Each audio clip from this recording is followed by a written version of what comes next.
toutes et à tous, je suis très heureux de vous retrouver dans ce nouveau numéro du Buzz TV. Aujourd'hui, nous accueillons sur ce plateau le comédien qui incarne l'un des personnages les plus attachants de la télévision française. Maladroit, follement amoureux de son épouse et d'une drôlerie inépuisable, il a conquis le cœur de millions de téléspectateurs. Mesdames et messieurs, José est dans ce studio. Bonjour Frédéric Morali. Bonjour. Comment ça va? Non, je suis bien présenté. Ah bah écoutez, vraiment... attendez, quand vous venez, quand alors, on en fait, reçoit une je vais star... rester, j'hésitais, je vais rester jusqu'au bout. Bon attendez, hein, on a un matelas gonflable là par terre, vous pouvez même dormir si vous voulez. Alors José, évidemment, pour celles et ceux qui ne savent pas, c'est le mari que vous incarnez dans Scène de ménage sur M6. On va en parler dans un court instant puisque M6 va dégainer ce mardi en prime time un nouvel épisode. Mais tout d'abord, parlons de cette pièce Les Grands Enfants que vous jouez avec Éric Logérias au Théâtre de Passy à Paris. Vous y interprétez Samy qui vit une histoire d'amitié extrêmement solide avec son pote Thomas. Le fils de l'un est même marié avec la fille de l'autre. Et cette bromance, eh bien, elle va se fissurer un peu au cours de la pièce. On va en parler dans un court instant. Mais le message que la pièce veut délivrer, est-ce que c'est l'amour, enfin l'amitié est plus forte que l'amour? C'est ça vraiment que vous vouliez c'est-à-dire que l'amour, oui, mais ce qui est la force de la pièce, c'est quand deux amis qui se connaissent depuis si longtemps, il y en a un des deux amis qui dit tu éduques mal ta fille ou ton fils, ça se passe très très mal. Déjà dans un couple c'est le bordel, mais entre amis, il y en a un des deux qui dit tu devrais pas éduquer ta fille comme ça. C'est un peu ça le sujet de la pièce. Fait que c'est des amis ils se connaissent depuis des années, c'est des vrais amis. Et ça met évidemment en danger l'amitié. Et puis ça met en doute, est-ce que j'ai bien éduqué ma fille ou mon fils? Est-ce que, bien sûr, c'est ça qui est formidable dans cette pièce. Mais c'est des grands auteurs, hein. Nicolas Poiré et Sébastien Blanc. J'ai eu la chance de jouer deux pièces, déjà deux, avec Lionel Assier.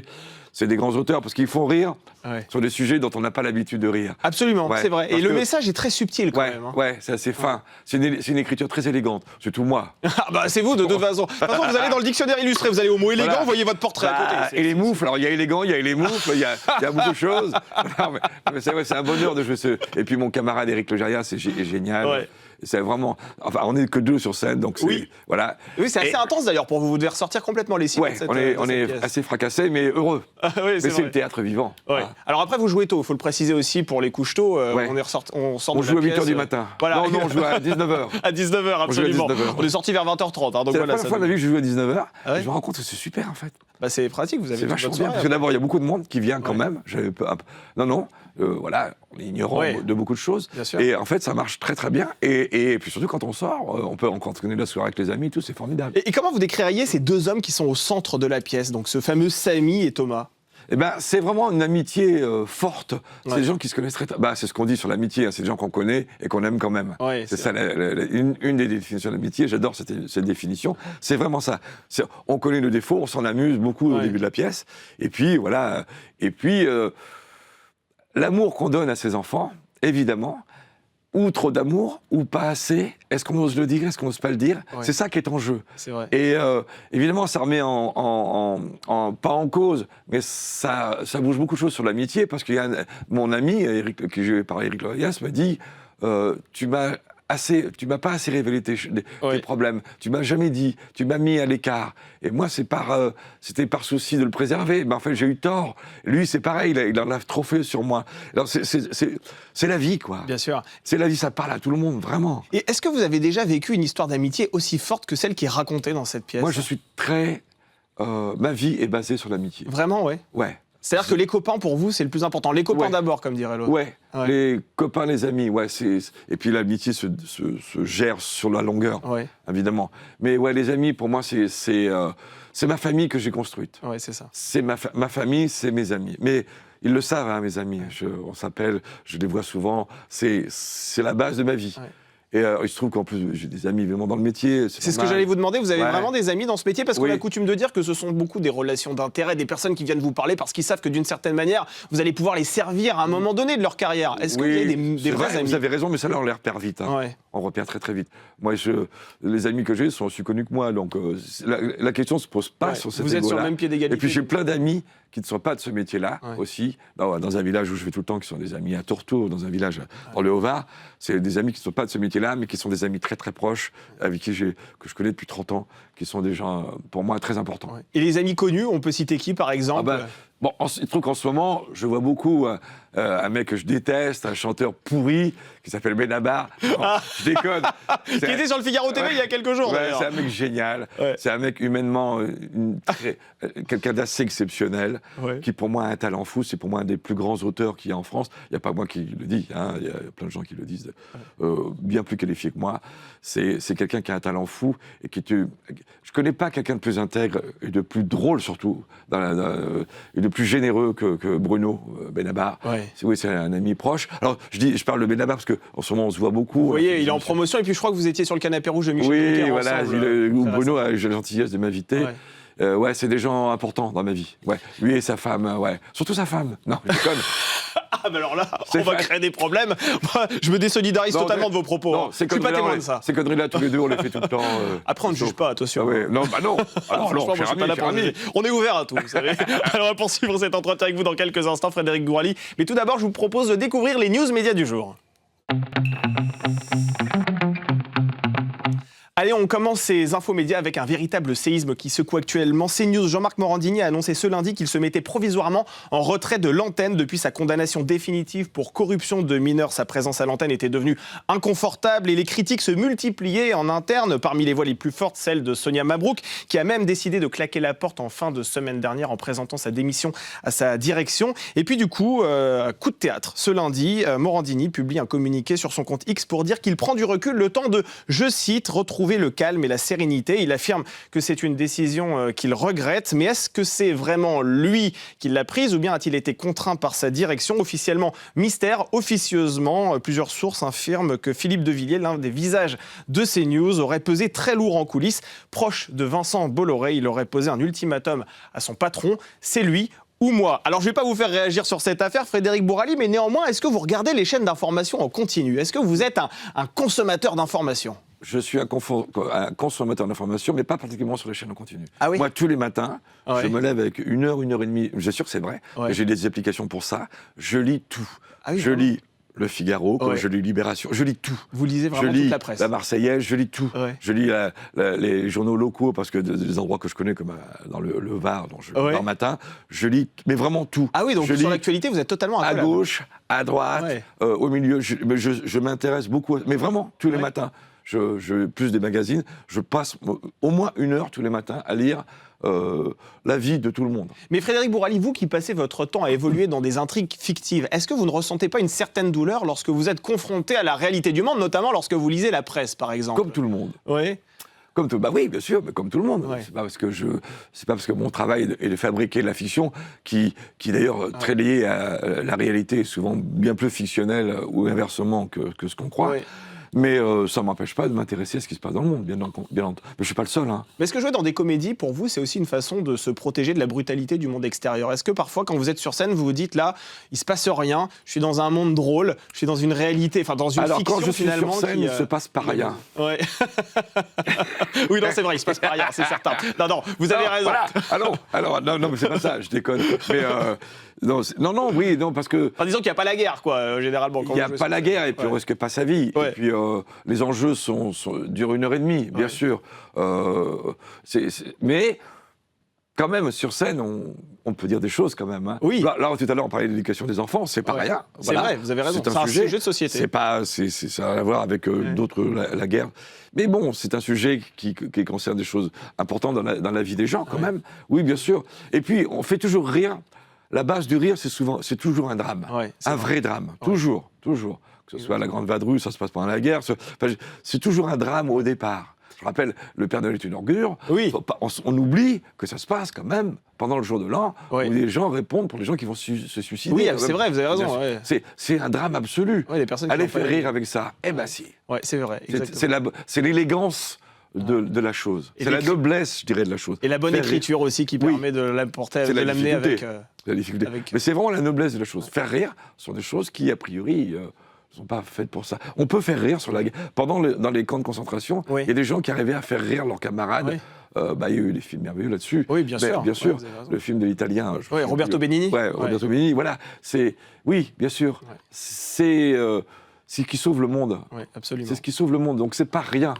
On va poursuivre ces infos médias avec, alors rien qui sauve le monde, hein. C'est Juju Fitcats qui s'est confiée dans une vidéo postée sur son compte YouTube au sujet des tenues qu'elle est censée porter dans Danse avec les stars. Alors, vous savez, la créatrice de contenu participe à la 15e saison du concours de danse diffusé chaque semaine en première partie de soirée sur TF1 et juste avant le premier prime sur la célèbre sur la célèbre plateforme de vidéo à la demande, donc YouTube, elle a reconnu que les accoutrements qu'on lui suggérait lors des essayages représentaient pour elle un véritable enjeu car ils sont très dénudés. Pour le rapport au corps, ce n'est pas évident. De se voir dans un miroir avec, c'est quand même un peu un enjeu, mais je suis là pour me prouver des choses et être solide sur mes appuis, donc ça va le faire. Et le fait est qu'elle a été très bien notée lors de ses prestations, lors de la toute première émission. Est-ce que vous avez été toujours à l'aise avec votre corps ? Mais jamais. C'est pas vrai ? Mais jamais. Ah ouais ? Vous êtes quelqu'un de complexé, alors ça veut dire vous regardez dans le miroir de profil comme ça ? Ouais, non, si je fais ça, je vous casse le miroir. Ah non, vous exagérez. Le miroir vous embrasse. Non, vous ne vous rendez pas compte. Parce que être filmé, je vous assure, c'est quelque chose de violent. Hein. Ah oui, bien sûr, parce c'est que le retour. Quand on se voit, quand on se fait des selfies, on est deux faces, etc. Ouais. Vous savez, le plan de 3/4 d'eau, comme ça, on ne se voit jamais comme ça. Et la caméra, on voit ça.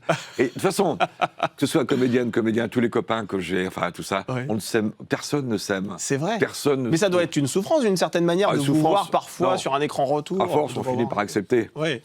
Et c'est quoi vos complexes, vous, par exemple ? Ah non, vous rigolez. Ah ben non, mais on est sur une thérapie, là. Je vais vous dire, là, les complexes que j'ai physiques, mais vous plaisantez. Mais jamais. Si on peut les dire, attention. Non, jamais. Jamais. Non. Ouais, j'en ai plein, c'est normal. Ouais. Et puis, l'âge fait son travail. Oui, c'est ça, c'est une bonne thérapie, l'âge qui passe. En fait, c'est pas l'âge qui me... Ça, je m'en fous, voilà. Tout va bien. Mais bon, je suis pas Brad Pitt, quoi, je le sais. Donc, vous n'en êtes pas loin, vous savez. Mais c'est pas un handicap pour moi parce que c'est mon corps. En gros, mon corps, c'est mon instrument de travail. Oui, c'est vrai. D'accord, c'est mon outil de travail, je dirais. Donc, je sais ce que ça représente. Je sais ce qu'il représente mon corps. Je sais ce qu'il représente pas. Donc ça va. À force, j'ai compris. Et vous devez le soigner, cet instrument de travail. Oui, je le soigne. Je le soigne pour qu'il soit en forme, ne serait-ce que pour le public.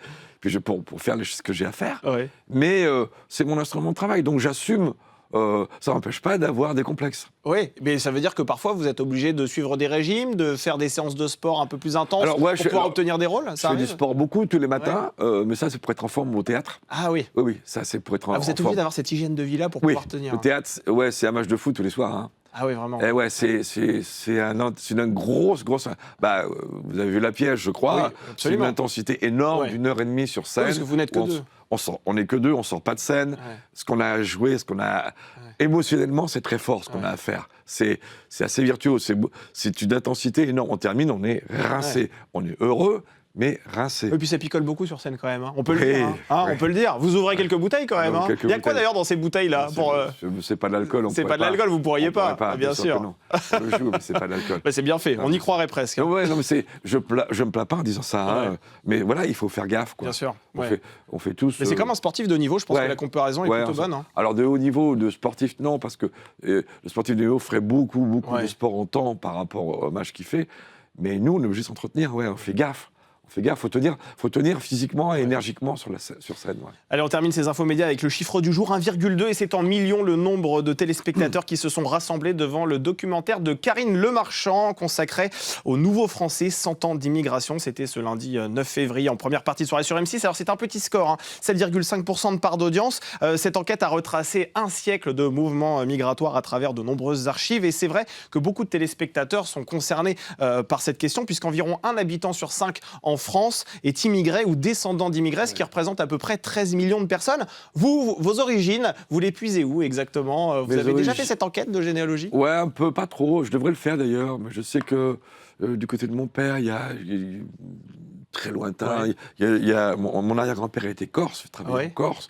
Il y a des trucs tunisiens, je suis bourbonnais, c'est un mélange. Hein. Ouais. Voilà, c'est souvent la façon.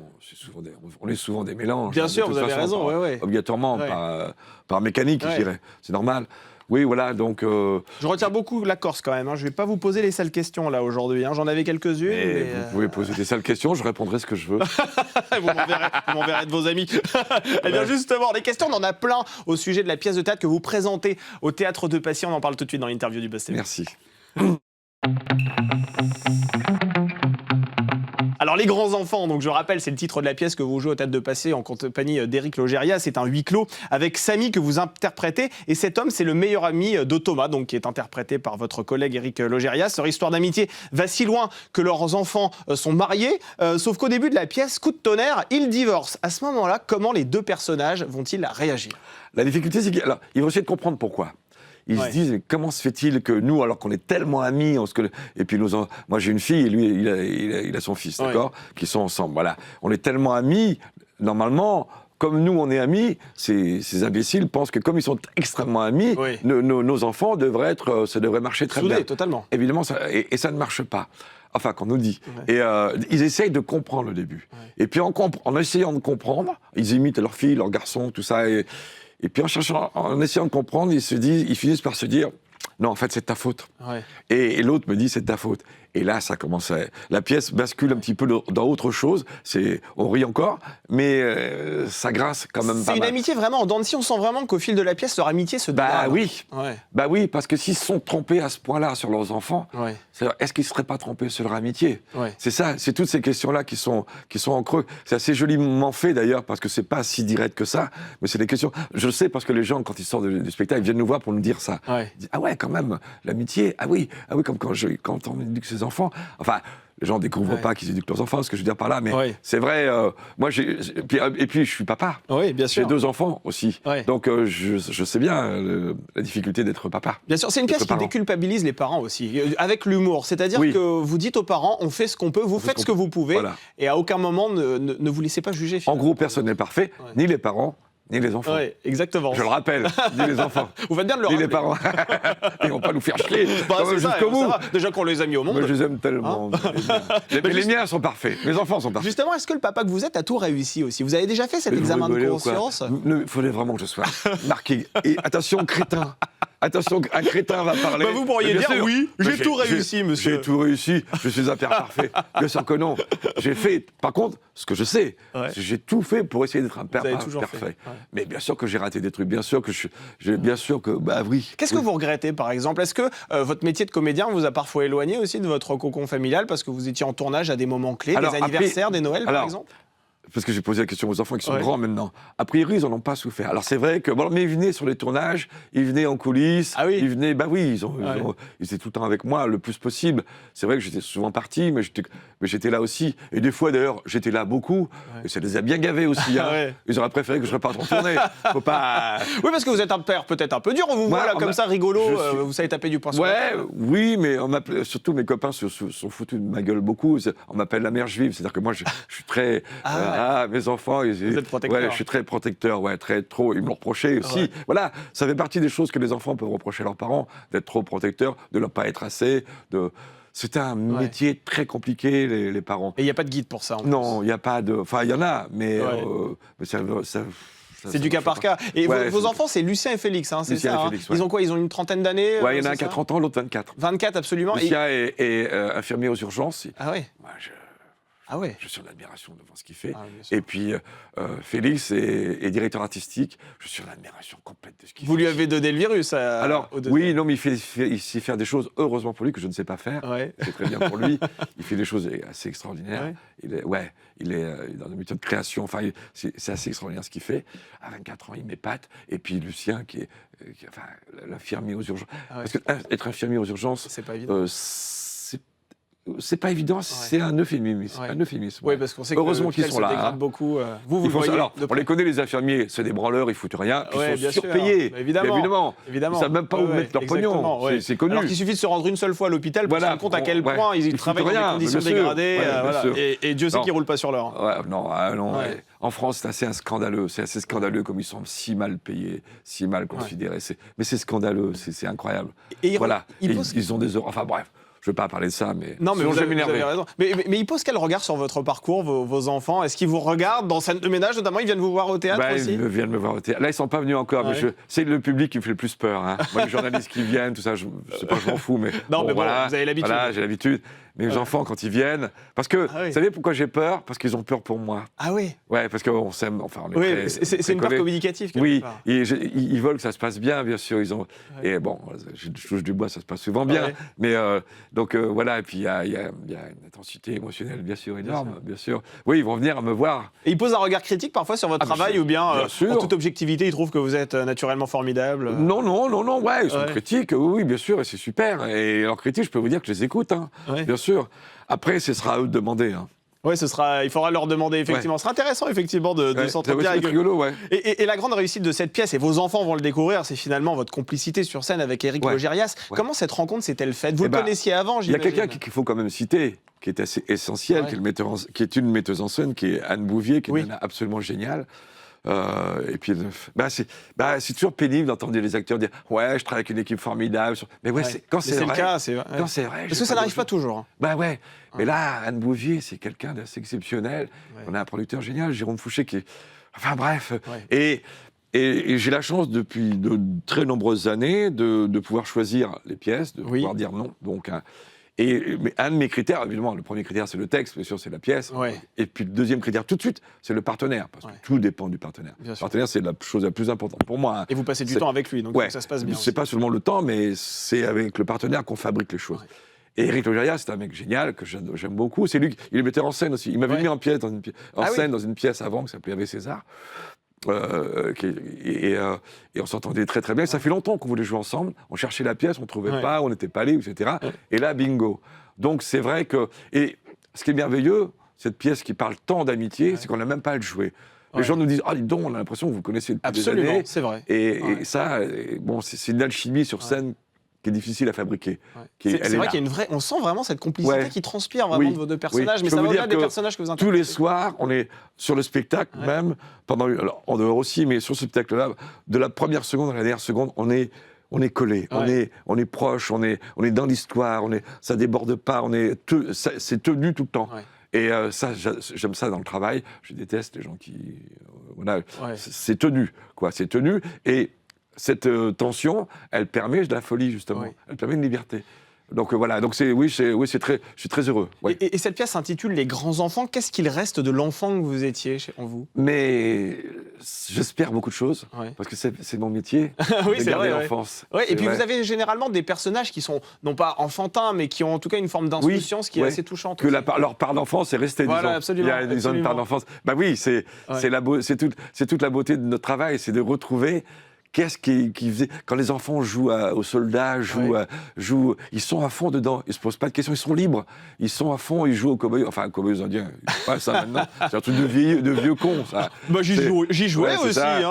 Ils jouent à ce qu'ils veulent jouer, mais ils sont à fond. Quand ils jouent, ils sont à fond dedans, ils ne se posent pas la question de savoir. Ils se mettent un truc sur la tête, ça y est, ils sont un héros, ils sont ce qu'ils veulent. Et nous... En étant adulte, on génère beaucoup de frustration, d'inhibition, tout ça. Il faut essayer au maximum de gommer tout ça quand on fait ce métier-là pour retrouver cette part d'enfance qui permet une liberté totale. Maîtriser, bien sûr, sinon on fait n'importe quoi. Maîtriser, c'est toute la beauté de ce métier-là. Mais il paraît que vous étiez timide, vous, lorsque vous étiez enfant, c'est vrai ça? Non, j'étais ultra timide. Vous étiez ultra timide? Ultra, mais maladivement timide. Mais alors pour vous, ce métier, ça a été une thérapie? Complètement. Vraiment? Et à partir de quand ça s'est débloqué? Ça s'est débloqué grâce, j'aime bien le dire parce que je dis ça pour que les enfants nous écoutent, je dois tout à l'éducation nationale. Ah vraiment? J'ai rencontré un prof, alors que j'étais vraiment maladivement timide, j'ai rencontré un prof de français qui m'a éveillé à la littérature, il m'a fait clic, j'étais doué pour la littérature, je ne savais pas. Et clic, il a mis la clé, et après de la littérature, il m'a éveillé au théâtre, au texte du théâtre, et puis il avait un cours de théâtre. Et je m'en souviens très bien, quand j'ai posé le pied sur scène, j'avais 12 ans, 12-13 ans par là, j'ai posé le pied sur scène, c'était physique. J'ai su que c'était ma place. J'ai su que là, j'avais le droit. J'avais le droit d'être là, et que là, j'avais le droit d'être ce que je veux. Et ça a changé ma vie. Absolument. Et après, ça a été obsessionnel, je me suis dit, c'est ça, je ne veux pas aller ailleurs que là. Là, j'ai le droit, là, je peux être là. Alors après, évidemment... On peut se dire ça, puis se tromper. Et puis être pas fait pour ça. Et visiblement, j'étais fait pour ça. Le fait est que vous êtes fait pour ça, absolument. Et puis j'ai réussi des concours, des conservatoires, tout ça. Il faut avoir les examens, il faut avoir les castings, tout ça, bien sûr. Bon, après. Mais vraiment, c'était ça. Et le fait est qu'aujourd'hui, on vous connaît. Vous êtes un comédien accompli. Vous jouez dans Scène de ménage, on le rappelle, depuis maintenant. En parlant de partenaires, 17 ans. J'ai de la chance, avec Valérie Carcenti, j'ai de la chance d'avoir des partenaires extraordinaires. Absolument. Depuis 17 ans, quand même, là, heureusement que vous entendez bien, parce que vous passez absolument du temps ensemble. ensemble. Alors, M6 va diffuser ce mardi soir un épisode en première partie de soirée qui s'intitule Les uns chez les autres. Donc, vous y interpréterez toujours José aux côtés de Liliane. Chez quel couple ce duo mythique va-t-il s'inviter? Parce qu'en vérité, là, il est question d'aller les uns chez les autres. Ouais, c'est ça, dans les décors des autres. C'est super. On était chez nos amis qui viennent. Le dernier couple qui vient d'arriver, d'ailleurs, qui ont une épicerie en montagne, là, et tout ça. Ouais. On s'est retrouvés là et c'était super de se retrouver chez eux. Alors après, on a donc d'autres couples qui sont venus chez nous. C'était super d'être vraiment. Parce que le décor, c'est un personnage. Hein. Ouais. Ils nous aident beaucoup aussi. C'était formidable, vraiment. Et vous avez déjà hésité à lâcher ce personnage? Vous êtes le couple le plus ancien de la série. Il y a beaucoup de couples qui sont venus au fil des ans. Vous êtes vraiment les doyens de cette mini-série. On nous appelle les historiques.